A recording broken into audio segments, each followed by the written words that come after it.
오늘 말씀은 지난주에 이어지는 이야기입니다. 예수님께서 갈릴리로 가시는 길에 사마리아 지역을 지나가시면서 수가라고 하는 동네에 있는 야곱의 우물가에서 사마리아 여인을 만납니다. 한 명의 사마리아 여인을 만나죠. 그리고 그 예수님은 그 여인을 보는 순간에 그 여인이 어떠한 여인인지를 예수님은 아셨습니다.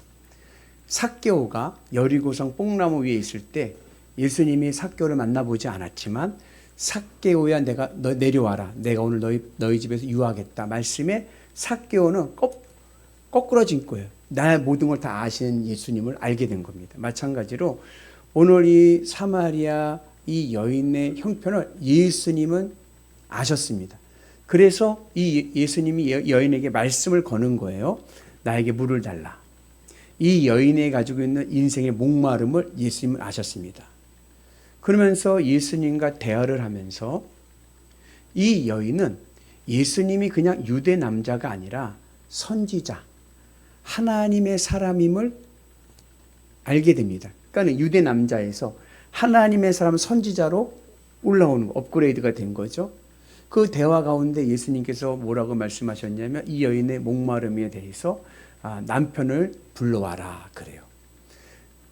예전에 가부장 사회에서 여성이 자기의 형편을 바꿀 수 있는 방법 중에 대표적인 것이 뭐냐면 결혼입니다. 그 예전에 우리나라도 예전에 드라마나 이런 것 같은데 보면 그런 얘기 할 때가 있어요. 그냥 빈둥빈둥 놀던 처자가 하는 말, 야, 너 좀 뭐라고 막 그러면 뭐라 그래요? 난 시집이나 갈까? 시집이나 가버릴까? 시집을 통해서 결혼을 통해서 인생의 반전을 노리는 거죠. 근데 이 여인은 그렇게 해서 지금 6번째 남자와 사는 거예요.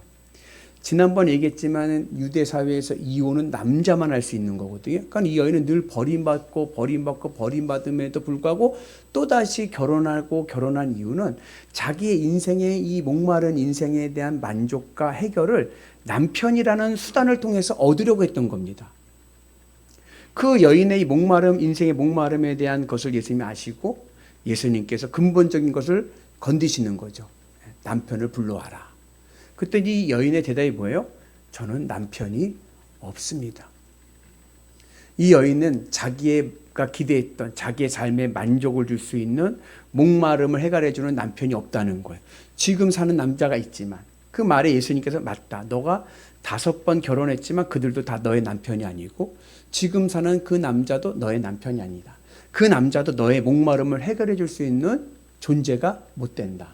그 이야기를 들으면서 이 여인은 그 마음에 예수님이 선지자보다도 더 위대한 분이심을 이제 깨닫게 되는 거예요.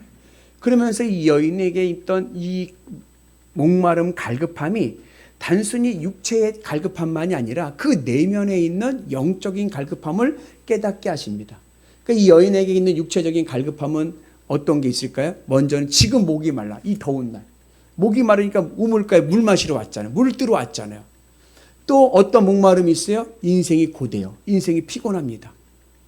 내 인생에 너무나도 피곤한 정말 그 어려운 가운데 있는 피곤한 인생이고 또 한편으로 어때요? 외로워요. 이 여인은 왕따예요. 육체적인 이러한 목마름, 형편에 대한 목마름이 있는데 그 목마름의 상황이 이미지로 시각화로 오늘 우리에게 잘 보여주죠. 정오회, 대낮에 해가 쨍쨍 찌는 그 무더운 날에 홀로 물동이를 들고 목마름을 채우기 위해서 오는 아낙네. 이 여인의 이 목마름, 이 여인의 상태를 우리에게 시각화합니다. 그런데 좀 더 알고 보니까 이 여인의 목마름은 이 육체적인 환경에서 오는 목마름이 아니라 그 내면의 영혼의 목마름이었던 거예요. 이 영혼의 목마름을 이 여인은 육체의 목마름으로 오해를 하고 육체적인 환경을 통해서 그것을 해결하려고 했습니다. 그런데 예수님과 대화하면서 자신에게 있던 목마름이 육체의 목마름이 아니라 내 내면에 있는 영혼의 목마름임을 깨닫게 됩니다. 그러면서 대뜸 이 여인의 화제가 바뀝니다. 이 예수님께서 여인에 모셔서 남편을 데리고 와라, 불러와라. 그랬던 이 남편에 대한 화제가 무엇으로 바뀌냐면 예배로 바뀌는 거예요. 이 여인이 예수님께 묻습니다. 예수님, 우리 조상들은 이 산, 그리심산에서 예배를 하였고 유대인들은 예루살렘 성전에서 예배를 드리고 있는데 저는 어디서 예배를 드려야 할까요? 라고 묻습니다. 이 산 그리심산은 신명기 27장을 보면은 축복의 산입니다. 하나님께서 모세를 통해서 약속하셨던 축복의 산인 거예요. 그러니까 이제 이 사마리아 사람들이 축복의 산에다가 사마리아인들을 위한 성전을 졌습니다. 역사적인 배경은 이래요. 이 유다가 망하고 바벨론 포로로 끌려갔던 이스라엘 백성들, 유대인들이 그곳에서 디아스포라를 세우고 믿음을 지키면서 살다가 페르시아 시대 때 귀환을 했습니다. 이때 이제 구분이 짓는 거예요. 이 팔레스타인 가나안 땅에 살던 사람들은 잔류민인 거예요. 잔류민. 그리고 이 바벨론에서 귀환해 온 자들은 남은 자들입니다. 남은 자와 잔류민은 다른 거예요. 남은 자는 구원받은 선민이고 잔류민은 그냥 잔류민인 거예요. 그들이 바로 사마리아 사람입니다. 왜 그들을 사마리아 사람이라고 부르고 잔류민이라고 부르냐면 이들은 그 땅에 살지만 신앙의 정조 없이 그냥 아무렇게나 막 산 거예요. 그들을 사마리아 사람이라고 해서 인간 취급을 하지 않는, 유대인 취급을 하지 않는 거예요. 그래서 이 바벨론 포로로 있다가 페르시아 때 귀환했던 사람들이 성전을 짓는데 여러분 귀환해서 온 사람 돈이 얼마나 있겠어요? 페르시아에서 돈을 보내준다 해도 얼마나 보내주겠어요? 건축비는요 생각보다 많이 드는 거예요. 돈이 모질라요. 돈이 모질하니까 사마리아 사람들이 뭐라 그러냐면 야 우리가 헌금할게 그리고 우리도 가서 예배드리게 해줘 그랬어요. 교회는 어떤 곳이다? 어느 누구나 오라. 어느 누구나 오라. 근데 유대인들의 예루살렘 성전은 그러지 않았어요. 안 돼. 너희들은 안 돼. 이곳은 선민만 오는 곳이야. 너희들의 헌금도 필요 없고 같이 예배 드릴 수 없지. 사마리아 사람들을 예배당에 못 들어오게 하고 관여하지 못하게 했어요.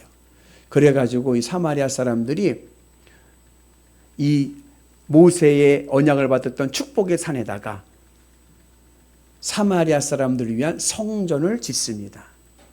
그래서 이 사마리아 사람들은요 성경을 읽을 때 어디까지만 읽는지 아세요?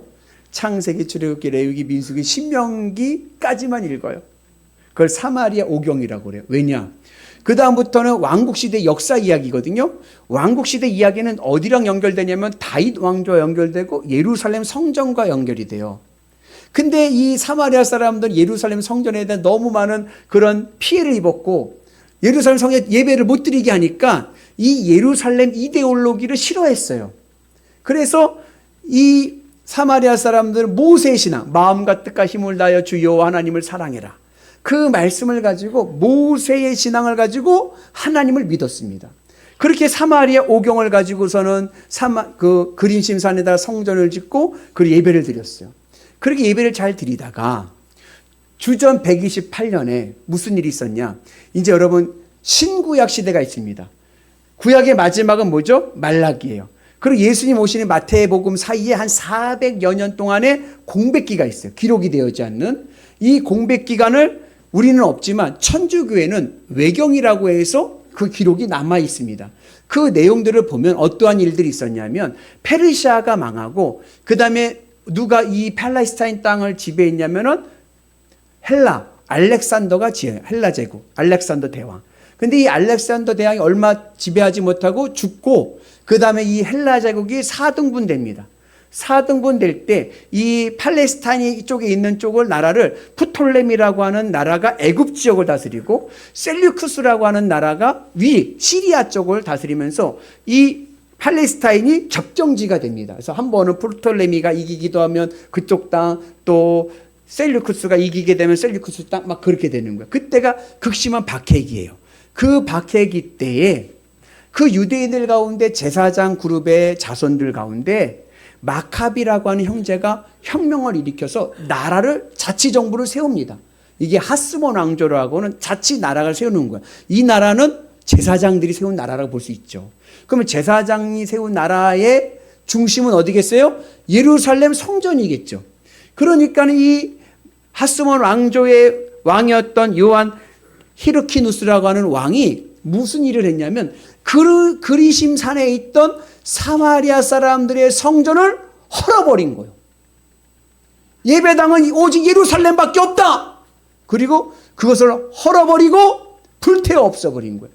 그때부터 사마리아 사람들은요, 예배를 드릴 수 없는 거예요. 그렇게 150년이 지난 때 예수님께서 사마리아 여인을 만나서 이야기를 나누시는 겁니다. 이 여인의 질문은 뭐냐? 예수님, 우리 조상들은 이 산, 그리심산에서 예배당 짓고 예배 드렸었는데 지금 없죠? 그리고 유대인들은 예루살렘에서 예배 드리는데 저는 어디서 예배를 드려야 될까요? 묻습니다. 그때 예수님의 대답이 조금 황당해요. 예수님의 대답이 뭐라고 말씀하시냐면 내 말을 믿어라. 이 산에서도 아니고 예루살렘에서도 아니고 너희가 아버지께 예배할 때가 이르리라. 아니 지금 이 수가성 사마리아 여인은 어디서 장소를 물어보는 거. 어디서 예배를 드려야 될까요? 그러는데 예수님은 장소는 아니, 여기도 아니고 저기도 아니고 아버지께서 예배하게 될 때를 주신다. 예배의 시간을 얘기하고 있습니다. 이유는 참된 예배는 장소에 있는 게 아니라 존재에 있기 때문에 그렇습니다. 이제는 성전이 바뀌었어요. 과거에는 예루살렘이 성전이었습니다. 맞습니다. 24절 보면 예수님께서 그러죠. 만약에 장소로 예배를 드린다고 하면 예루살렘에서 드리는 게 맞지. 그러나 이제는 뭐요? 예루살렘 성전도 아닌 거예요. 왜냐? 이제는 예배는 장소가 아니라 존재로 드리기 때문에 그래요. 왜냐? 이제 참 성전은 어디냐? 부활하신 예수님입니다. 그래서 예수님께서 뭐라고 했어요? 요한복음에 보면 이 성전을 헐라 내가 사흘 뒤에 일으키리라. 사흘이 언제요? 예수님의 십자가의 죽음과 부활의 그 사흘인 거예요. 그러니까 이제 그 때가 이르면, 하나님의 때가 이르면, 예수님이 부활하실 그 때가 이르면 이제 성전은 누구? 예수 그리스도가 참된 성전이니까 참된 성전, 참된 예배는 어떠한 예배냐? 장소가 중요한 게 아니라 내가 지금 주님의 십자가 예수님 앞에 있는가? 내가 오늘 부활하신 예수님 앞에 서 있는가? 이게 중요한 거예요. 내가 지금 어디에 있는가? 내가 예수님 앞에 있으면 우리는 참된 성전 안에 있는 겁니다. 그리고 예배는 어떠한 예배가 참된 예배인가? 참 성전이신 예수님 앞에서 영과 진리로 드리는 예배가 참 예배입니다. 영이라는 것은 성령을 얘기하는 거예요. 푸뉴마. 성령의 임재와 성령의 인도하심 속에 살아가는 거예요. 그 예배가 참된 예배입니다. 창세기 6장을 보면 사람이 육체가 됐다 그래요. 사람이 육체가 됐다는 얘기 뭐냐? 육체라는 게요, 고기 덩어리가 됐다는 거예요. 히브리어로는 바사르라고 하는데 고기 덩어리가 됐어요. 여러분들이 고기 덩어리가 되어버렸습니다. 그 말은 인간에게는 인격이 있고, 인격은 우리 마음이라는 영역이 있는데 이 마음이 육체의 지배를 받게 된 거예요. 육체의 지배를 받게 돼서 육체가 원하는 대로 내 마음이 끌려갑니다. 이래서 사람이 육체가 됐다는 거예요. 사람이 고기 덩어리가 됐다는 거예요. 근데 참된 예배는 육체의 지배를 받는 예배가 아니라 하나님의 성령이 임하셔서 성령의 지배를 받고 성령의 인도하심 속에 드리는 예배가 참된 예배인 줄로 믿습니다. 이게 영으로 드리는 예배예요. 성령의 은혜로 드리는 예배입니다. 그리고 진리는 말씀이고, 또 진리는 예전 우리 성경에 보면 신령과 진정으로, 진심으로 드리는 거예요. 말씀에 의지해서 내 온 마음을 주님 앞에 내려놓고 드리는 예배가 바로 참된 예배인 줄로 믿습니다. 그래서 오늘 우리가 주님의 은혜 안에서 이 산도 아니고 저 산도 아니고 오직 예수 그리스도 십자가 은혜 앞에서 영과 진리로 드려지는 참된 예배가 되기를 주님의 이름으로 축복합니다. 이거를 잘 안 다가오죠. 영과 진리로 드린다는 건 이해는 하겠는데 제가 이거를 심리적인 상황으로 이해하면 어떠한 심리적인 상황과 같냐면 데이트할 때 심리적 조건과 같습니다. 데이트 해보셨나요? 제가 데이트할 때 심리를 3가지 말씀드릴 텐데 그때를 한번 추억하면서 한번 생각을 해보세요. 여러분 데이트할 때 조건이 있습니다. 데이트가 기쁘고 행복하기 위한 조건. 첫째는 뭐냐? 안달이 날 만큼 보고 싶어야 됩니다. 맞습니까? 아니 데이트를 하는데 보고 싶어. 내 몸에 안달이 나가지고 보고 싶어야 데이트가 발걸음이 어때요? 가볍죠. 어제 보고도 오늘 또 보고 싶어. 또 가서 또 보고 싶어. 제가 너무 좋아하나요? 또 보고 싶어. 이 안달이 나야 돼. 오늘 발걸음이 어땠어요? 안달이 났습니까? 아, 주님 보고 싶어서 내가 안달이 나가지고 가벼운 발걸음으로 오셨습니까? 아이고, 또 왔구나. 가자. 그러고 왔습니까? 영과 진리로 드려지는 예배는 또 보고 싶은 그런 안달이 나는 마음의 은혜로 와야 됩니다. 두 번째, 우리의 마음의 조건이 어떤 조건이 되냐면 여러분 데이트하러 갈 때요 어떻게 가냐면요 슬리퍼에 질질 끌고 가는 사람 아무도 없어요. 에? 다 어때요? 다 여성분들 머리 훅가시하고 핀 꽂고 화장하고 이게 얼굴인지 변장인지 모르게 하고 남자들은 옷 데리고 막 이래. 왜 그렇게 가요? 에? 그 사람이 날 보고 오늘 이쁘다라고 칭찬해 줄 걸 기대하기 때문에 그런 거예요. 아, 오늘 너무 이쁘네. 아, 오늘 너무 아름다워요. 오늘 너무 멋있어요.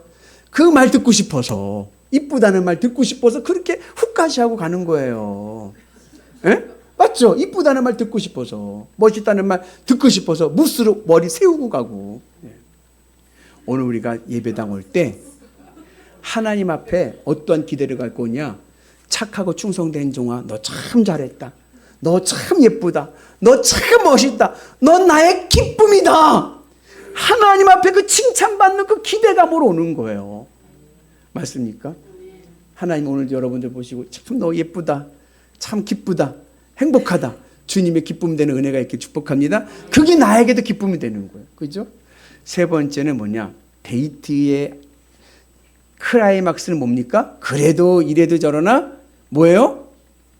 스킨십이지. 최동혁 집사님 죄송합니다. 연애 처음 할 때 어땠어요? 어떻게든지 한번 만져보고 싶고 어떻게든지 한번 건들고 싶고 어떻게 하면 내가 한번 툭 쳐보고 그래도 한번 살이라도 한번 만져볼 수 있을까? 그랬죠? 여기는 윤리 선생님이라 너무 윤리적이라. 그러다가 어떻게 돼요? 그러다가 어떻게 한번 탁 손을 잡으면 어때요? 언제 이 손을 또 잡아보노? 끝까지 잡는 거예요. 그냥 안 놓고 손에 땀이 나도. 저만 그랬나요? 네. 그러는 거예요. 그러다가 어떻게 돼요? 자 보세요. 한번 톡 만져면 너무 설레었어요. 좋았어요. 옆에 앉는 게 너무 좋았어요. 그러다가 손을 잡았어요. 아 너무 좋았어요. 그 다음에 어떻게 돼요? 그 다음에는요 뽀뽀하고 싶어요. 그래서 어떻게 해요? 으슥한 데로 갑니다. 아무도 없는 데로 갑니다. 사람들 눈에 비해서 오직 누구? 너와 나 단둘이. 여러분 예배라는 이 단어가 예수님 오늘 말씀하신 예배라는 단어가 프로퀴네오라는 단어인데 이 프로퀴네오라는 단어는 두 단어의 합성어입니다. 프로스퀴네오인데 프로스는 뭐냐면 어디를 향하다예요. 어디를 향하는 거예요. 퀴네오라는 말은 뭐냐면 키스하다입니다. 예배는 뭔지 아세요? 예수님은 내가 예수님 앞에 나와서 하나님 앞에 나와서 하나님과 키스하는 거예요. 너무 설레. 사랑하지 않으면 뽀뽀하려고 오면 뭐라 그래요? 우리 사이는 뽀뽀하는 사이 아니야. 그래요. 가족끼리 하는 거 아니야. 그래요. 그러나 설레이면 하고 싶은 거예요. 제가 여러분들은 지금 누구와 무엇과 키스하고 싶습니까? 나는 누구와 키스하고 싶은가? 그가 내가 예배하는 대상입니다. 제가 오늘 영화를 보니까 악당 깽두목이 깽단이 가서 은행을 털어가지고 현찰을 이 여행용 가방 있잖아요. 거기다 가득 실어갖고 왔어요. 호텔방에 들어왔습니다. 너무 좋은 거예요. 술 한 잔 딱 까고 위스키 같은 거 까고 돈봉투를 딱 열었습니다. 가방. 그 돈봉투를 돈 다발 딱 들었습니다. 그 다음에 한 게 뭔지 아세요? 돈 냄새를 맡고요. 돈에다가 뽀뽀를 하더라고요. 이것만 있으면 안 됐다. 돈에다가. 그 더러운 돈에다가. 위생적으로 더럽잖아요. 왜 그럼에도 불구하고 그렇게 해요? 너무 좋으니까. 그는 돈에게 예배하는 거예요. 나는 오늘 누구에게 키스하고 싶은가? 그 마음이 주님의 십자가 되기를 축복합니다. 나는 그 주님의 십자가 앞에 키스하기를 원합니다. 제가 이번에 그 유럽 성에 갔다 왔을 때 그리스 지역에 성지순례 이렇게 하다 보면 유럽인들이 그 그리스 사람들이 가끔 가다가 십자가 형상 같은 데다가 이게 발에다가 예수님 십자가 발 밑에다가 이렇게 뽀뽀를 하고 가더라고. 키스를 하고 가는 거예요. 저 그때 더럽게 이 사람 저 사람 막 그냥 위생도 안 좋잖아요. 근데 막 거기다가 그냥 키스를 하고 계속 가는 거 발 밑에다가 왜 그런가 했더니 예배는 키스구나. 내가 주님을 너무 사랑하니까 그건 중요한 게 아닌 거예요.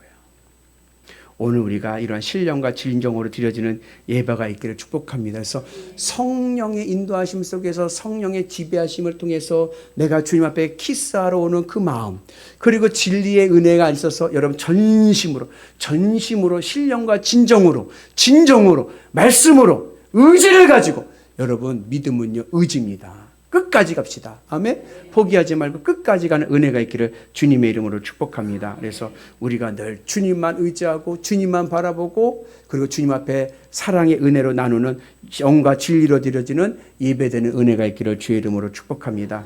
그리고 그렇게 영과 진리로 예배를 드리는 그 말씀, 예배 그 말씀을 듣는 순간에 이 여인은 이제 안 거예요. 그냥 예수님이 유대인 남자인 줄 알았어요. 물을 갖고 오라 얘기를 하면서 이분은 남자가 아니라 선지자 하나님의 사람이구나 이걸 알았어요. 그러다가 예배에 대한 말씀을 들으면서 그녀는 알았습니다. 이분은 메시아구나 그리스도구나 이거를 알게 된 거예요. 그리고 그렇게 메시아 예수님을 만난 사람에게 나타나는 현상이 뭐냐? 마을로 들어가 복음을 전하는 거예요. 이 여인은 여러분 그 수가라는 마을에서 어때요? 왕따예요. 근데 이 여인 자기를 경멸하고 멸시하던 그 사람들 상종도 하지 않는 그 사람들이 있는 그곳에 물동이를 내던지고 마을로 들어가 예수님의 복음을 전합니다. 오늘 이 예배가 여러분들의 마음에 힘을 얻고 어느 곳에 가든지 예수님을 전할 수 있는 은혜가 있기를 주의 이름으로 축복합니다. 그동안 이 여인은요 먹고 살기 위해서 자존심이 중요해요. 먹고 사는 게 중요하지. 6명의 남자를 거치면서 살아왔지만 여전히 그의 인생은 어떻게 하냐? 뜨거운 햇살 아래 빈 물동이를 들고 가는 여인인 거예요. 그 여인에게 오늘 예수님께서 신령과 진정, 영과 진리로 드리는 예배를 통하여 참된 해결이 되는 영혼의 목마름이 해결되면 우리의 육신의 목마름도 해결될 줄로 믿습니다. 그 은혜가 우리 가운데 임하기를 주의 이름으로 축복합니다. 그래서 예배가 내 인생에 가장 가치가 있는 거예요. 예배를 아까 헬라어로 얘기했잖아요. 영어로 뭐라 그래요? 월십이라고 그래요. 월십. 월십도 두 단어의 합성어입니다. worth, 가치라는 단어와 ship, 어떠한 신분을 나타내는 상태를 나타내는 단어예요. 그래서 이 예배를 월십이라고 하는 것은 예배한다는 것은 최고의 가치에게 내가 가장 최고의 가치를 보여주는 겁니다. 최고의 가치. 가장 귀한 가치에게 나의 인생의 가장 큰 가치를 드리는 게 바로 예배입니다. 여러분들에게 있어서 내 인생의 가장 중요한 가치가 뭡니까? 나의 가장 최고의 가치는 무엇입니까? 제가요 조사를 해봤어요. 재미난 게 하나 있었습니다. 글로벌 설문조사. 당신에게서 가장 최고의 가치는 무엇입니까? 무엇이 가장 인생에 가장 중요한 것입니까? 물었을 때 글로벌. 세계 인구가 얼마나 될까요? 아까 2부에 물어보니까 70억 좀 넘을 것 같아요. 그러는데 그런가요? 80억입니까? 네. 80억의 인구가 있는 뭐 한국, 미국, 뭐 아프리카 뭐 다 물어본 거예요. 설문에서 통계를 냈더니 그 세계인들이 글로벌인 사람들이 얘기하는 최고의 인생의 최고의 가치 1위는 뭐냐? 1위는 가족입니다. 인생에 있어서 가장 최고의 가치는 가족이에요. 2위가 뭐냐? 2위가 경제, 돈입니다. 3위가 건강입니다. 4위가 자아실현, 성취감입니다. 그리고 5위가 자유입니다. 동의하십니까? 그렇겠구나. 자, 잘 기억하세요. 등수를 기억하세요. 한국 사람들에게 한국 사람 똑같은 질문을 한국에만 국한해서 대한민국 사람들에게 물어봤을 때 당신에게 있어서 가장 최고의 가치는 무엇입니까? 라고 물었을 때 1위는 뭘까요? 1위는 돈입니다. 전 세계인들은 최고의 가치는 뭡니까? 가족이죠. 대한민국 사람들에게 최고의 가치는 무엇입니까? 돈이죠. 2위는요? 2위는 건강입니다. 어른들 이제 건강 잃어버리면 다 잃어버리는 거야 그러잖아요. 3위는요? 그제야 가족인 거예요. 그래서 우스갯말로 로또 1등에 당첨되면 뭐부터 한다? 이혼부터. 돈이 가족부터 가치가 있다고 생각하기 때문에 그런 거예요. 얼마나 슬퍼요. 그러나 오늘 우리 그리스도인들에게 당신에게 최고의 가치는 무엇입니까? 라고 물어보면 우리는 단연 뭐요? 예배입니다. 예배입니다. 내 인생의 최고의 가치는 예배입니다. 나의 목마른 이 인생을 나를 해결해주고 내 인생을 슬픔과 어려움과 피곤한 인생을 나에게 기쁨과 힘을 줄 수 있는 최고의 가치는 예배입니다. 오늘 그 은혜가 오늘 우리 가운데 임하기를 주의 이름으로 축복합니다. 그런데 문제는 뭐냐? 동의하십니까? 실감이 나질 않아. 목사님 설교로는 예배가 최고의 가치, 월십이다라고 얘기하지만 실제로 내 삶 속에서는 예배 시간 너무 졸리고 왜 안 끝나? 밥 먹고 싶은데 왜 안 끝나나? 오늘 밥 냄새도 좋고 한식 뷔페인데 너무 좋은데 막 그런 생각이 든단 말이죠.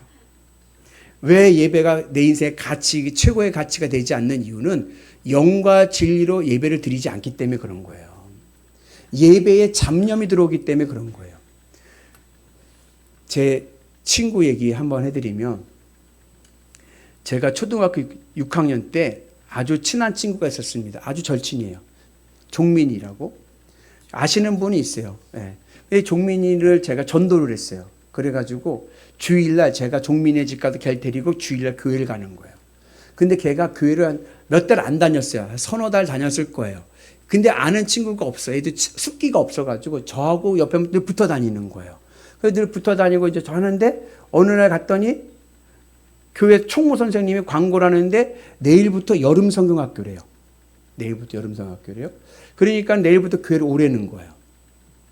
그런데 저는 내일부터 무슨 계획이냐면 피설 가야 돼.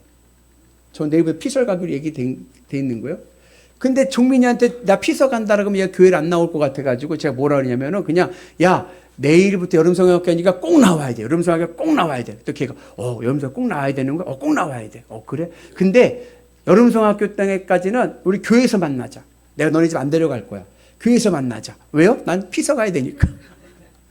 그래서 교회에서 만나기로 하고 헤어졌어요. 그리고 저는 그 다음날 월요일 어떻게 했어요? 피서 갔죠. 종민이는 여름성경학교 가고 또 3일 다 남았더라고. 개근해갖고 개근상을 받았더라고. 누굴 기다리며?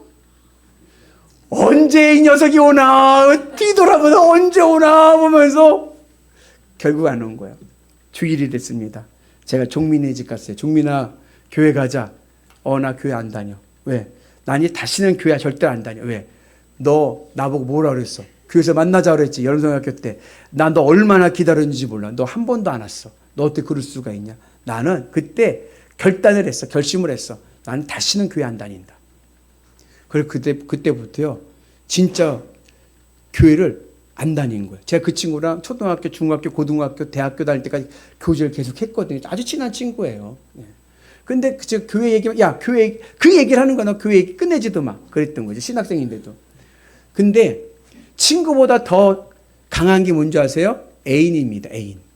이 친구가 대학교 4학년 때 동네 도서실에서 공부하다가 누굴 만나냐면 초등학교 동창 여자아이를 만난 거예요. 초등학교 동창을. 그리고 연애를 했어. 그리고 이제 결혼하게 됐어요. 결혼하게 되는데 이 여자아이가 이 종민에게 건 조건이 뭐냐면 결혼입니다. 결혼하기 전에 뭐냐면 교회 다니는 거예요. 교회 다니는 거. 너 나랑 결혼하려면 교회 다녀야 돼. 세례 받아야 나랑 결혼할 수 있어. 그래가지고 얘가 절대로 교회 안 다닌다고 했던 놈이요. 세례를 받았더라고. 그리고 결혼을 했어요. 그리고 나서 얼마 뒤에 집들이가 있어. 제가 집들이에 갔어요. 궁금했던 거예요. 왜냐하면 얘가 그때도 다닐지 안 다닐지. 결혼을 골 넣고 들어가고 왜 차이가 있잖아요. 그래서 제가 물어봤죠. 야, 너 지금도 교회 다니냐? 했더니 지금도 교회 다닌대요. 깜짝 놀랐어요. 얘가 은혜를 받았나? 야, 어떻게 너 지금도 교회 다니냐? 했더니 교회 다닐만해. 야, 목사님 말씀이 좋은가 보지? 아니, 그거 잘 모르겠던데? 근데 어떻게 좋아? 그랬더니 다닐만해. 그랬더니 자기는 예배 시간에 앉았다 일어났다 하는 것도 괜찮고, 그 다음에 설거 시간에 자기는 한 주간을 반성하고 한 주간의 계획을 세운대요. 지난주에 있었던 일들을 이렇게 생각을 해보고, 그 다음에 이번 주에 할 계획들을 하는 거예요. 얘는 그때 증권사 다녔거든요. 뭐 이렇게, 이거 해야 돼요, 이거 해야 돼요. 이거 한 주의 계획을 딱 플랜을 세우면은 그거 딱 세울 때쯤 되면 목사님 설교가 끝난대. 너무 좋다는 거예요. 자기만의 시간이 있어서 너무 좋다는 거예요. 그러니 예배의 은혜가 없죠. 예배의 영과 진리로 드려진 예배의 가장 큰 적은 뭐냐? 잡념입니다. 예배 시간에 여러분 잡념이 자꾸 들어. 이 생각 저 생각. 여러분 데이트 해보셨잖아요. 내가 사랑하는 사람과 어떻게 하면 키스하고 싶을 때 그 마음에 어떻게 오직 그 사람에게 집중하지. 이 생각 저 생각하면 키스를 못하는 거예요. 집중해 그 찬스를 봐야지. 그죠? 마찬가지로 우리가 오늘 주님을 만나기 위해서는요, 영과 진리로 여러분 성령이 내 마음을 인도하시도록 내 마음을 주님 앞에 드리고 전심을 다해서 말씀을 붙잡고 의지를 가지고 주님 앞에 집중하고 나갈 때 우리가 영과 진리로 드려지는 예배를 드리게 될 줄로 믿습니다. 그러면 우리의 은혜가 어느 곳에 가든 주님의 은혜로 승리할 줄로 믿습니다. 약간 시간이 갔지만 제가 얘기 또 하나 더 드리면, 피종진 목사님이라는 유명한 부흥사 목사님이 있어요. 이분이 북한에 방문하게 된 거예요. 목사님들이 북한에 방문하게 된 거예요. 옛날에 김정일 시대 때. 그리고 방문해서 공식적인 행사를 하는데 한 2-3시간 자유시간을 준 거예요. 쇼핑하라고. 평양 거리를 다니면서 자유롭게 하라고 이제 자유시간을 준 거예요. 북한에서. 물론 자유시간이 좀 뒤에서 다 보겠죠. 경찰들이 보겠죠. 그 자유시간을 해가지고 이제 평양 시내를 지나는데 무리와 흩어진 거예요. 피종진 목사님. 무리와 떨어져서 자유롭게 이제 한번 돌아보겠다고 가는데 뒤에 누가 붙은 거예요. 누가 따라오는 거예요. 느낀 거예요. 이 목사님이. 누가 따라오는 것을 느끼면서 이 목사님의 발걸음이 빨라졌습니다. 왜냐? 절도범인 줄 안 거예요. 가방에 몇백 달러를 가지고 왔거든요. 그 달러를 훔치러 오는 절도범인 줄 안 거예요. 그래갖고 목사님이 이 절도범을 따돌리려고 여기저기 막 이렇게 다니는 거죠. 골목골목 막 다니는데도 뒤에서 계속 따라오는 게 느껴지는 거예요. 그래가지고 안 되겠다. 그냥 위협을 느끼니까 그냥 관광이고 뭐고 그냥 숙소로 들어가 있다 해가지고 호텔 있잖아요. 호텔로 들어가려고 이제 호텔을 막 이렇게 빨리 뛸 수는 없으니까 여기 가는데 그 따돌리려고 이쪽으로 직진으로 가는 척하면서 탁 꺾어지면서 호텔로 들어가는 거예요. 딱 하면서 가는 척하면서 호텔 딱 하면서 뒤에 붙은 사람이 지나가면서 하는 말이 뭐냐? 할렐루야 그러는 거예요. 그 순간 피종진 목사님이 무너져 버린 거야. 이 사람은 지하학교의 교인이었던 거예요. 목사들이 와가지고 평양에 있다는 얘기 듣고 한번 그 목사님 만나고 싶어서 사람들 붙어 있잖아요. 보잖아요. 경찰들. 그 보니까 말을 못하고 그냥 그 한마디 그 할렐루야 그거 하고 싶어가지고 왔는데 이분은 그걸 모르고 절도범인 줄 알고 몇백 달러 그거 지키려 만났으면 줬을 텐데 가방 가져가라고 했을 텐데 후회하더라는 거죠. 여러분 오늘 장소가 중요한 게 아닙니다. 내 마음이 주님의 십자가 앞에서 영과 진리로 예배하는 자 그가 진정한 그리스도인인 줄로 믿습니다. 오늘 우리에게 그러한 은혜가 있기를 주의 이름으로 축복합니다. 그리고 오늘 이 말씀에 아주 중요한 신학적인 아주 중요한 메시지가 하나 있는데 그것은 뭐냐면 예수님께서 공생애를 하면서 한 번도 본인을 나는 메시아라고 하신 적이 없어요. 그리고 사람들이 예수님을 메시아라고 할 때 절대로 그렇게 하지 말라고 했습니다. 한 예로 예수님께서 제자들에게 물어봅니다. 너희들은 날 누구라 하느냐? 그때 베드로가 뭐라 그래요? 주는 그리스도시요 살아계신 하나님의 아들입니다 라고 할 때 예수님 너무 기쁘셨어요. 그래서 바요나 시몬아, 이것은 네가 한 것이 아니라 혈육으로 된 것이 아니라 하나님께서 너에게 그렇게 가르쳐 주신 것다 하면서 얼마나 기쁘셨는지 너가 너의 이름을 이제 반석 베드로라 해라. 시몬에서 베드로가 된 게 그 고백 때문이에요. 그리고 너에게 천국의 열쇠를 주겠다. 천국 문의 열쇠를 주는 권위를 받은 게 그 고백 때문입니다. 그런데 그렇게 칭찬을 하시면서 예수님께서 뭐라고 말씀하셨냐면 베드로와 그의 제자들에게 경고하사 절대로 누구에게도 말하지 마라. 예수님이 그리스도이심을 절대로 말하지 마라. 탑 시크릿 1급 비밀로 늘 감추셨습니다. 그런데 오늘 예수님께서 유일하게 공생의 기간 동안 유일하게 예수님 본인이 메시아임을 밝히신 본문이 바로 이 사건인 거예요. 아까 얘기했죠. 이 사마리아 여인 얘기합니다. 예배를 드리는데 우리 조상들은요 여기 그리심산에서 예배드리고요, 유대인들은요 성전에서 예배드리는데 저는 어디서 예배드려야 되나요? 네? 그때 예수님께서 하신 말씀이 내 말을 믿어라. 이 산도 아니고 예루살렘도 아니고 아버지께서 이르시는 때가 온다. 예배를 드릴 때가 올 것이다. 얘기할 때 뭐라 그래요? 이 여인이 압니다. 저도 압니다. 메시아 그리스도께서 오실 때 그때 그 예배가 열리지요. 알아요. 그때 예수님께서 하신 말씀이 뭐예요? 내가 바로 그다. 내가 메시아다. 그 여인에게 예수님 메시아 되심을 드러내십니다. 왜 예수님은 세상 사람들에게는 비밀로 하셨던 탑 시크릿을 이 여인에게는 내가 그다 고백을 하고 인정하고 말씀하셨을까요? 이 여인은 영과 진리로 드려진 예배의 은혜가 있었기 때문에 그런 거예요. 온 마음을 주님 앞에 드리고 주님만 바라보기 때문에 그런 거예요. 세상 사람들은요 예수님을요 우상으로 숭배합니다. 우상으로 숭배한다는 것은 뭐냐면 우상이라는 것은 내 필요에 따라서 신을 이용하는 게 우상 숭배입니다. 사람들은요 내 필요를 따라서 내 필요를 얻기 위해서 예수님을 따르는 거예요. 이건 우상 숭배죠. 그러나 이 여인은 그게 아니에요. 그 예수님만으로 내 마음이 해갈되면 내 인생 모든 것이 회복된다는 것을 깨달은 거예요. 예수님의 제자 중에 가룟 유다가 있습니다.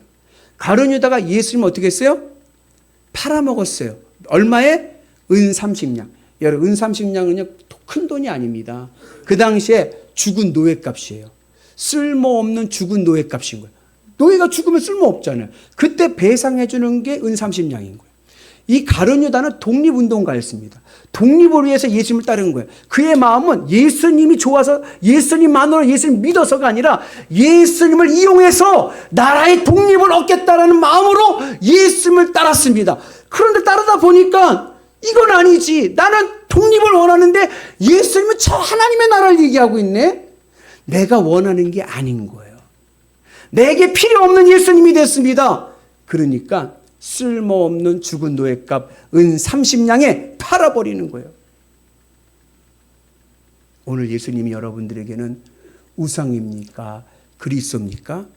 오늘 예수님 내 삶에 참된 그리스도 되기를 주의 이름으로 축복합니다. 예수님만으로. 여러분 연애할 때 그랬잖아요. 그 사람만으로 연애했지 뭐 조건 봤어요? 그냥 그 사람만 있으면 좋고 설레이고 만지고 싶고 함께하고 싶고 그 마음으로 주님 앞에 나와 예배드릴 때 내 영혼의 목마름이 해갈되고요.